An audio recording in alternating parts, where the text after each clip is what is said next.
Hi hello friends, పరపదాడు evening మెరక వచ్చేసరికి ఇట్లా నాడిపోసింది, ఉట్టుతుంది, లొట్టేసింది.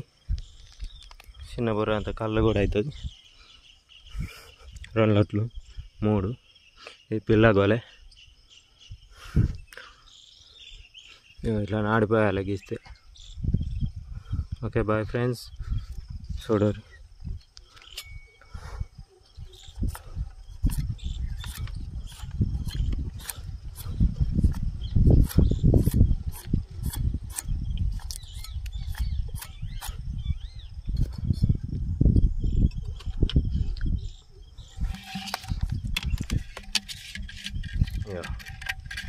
ఇట్లా లొట్టెక్కించుకోవాలి అంతే. కేబుల్ ఇట్లా దగ్గరికి అనుకోవాలి. Okay bye friends.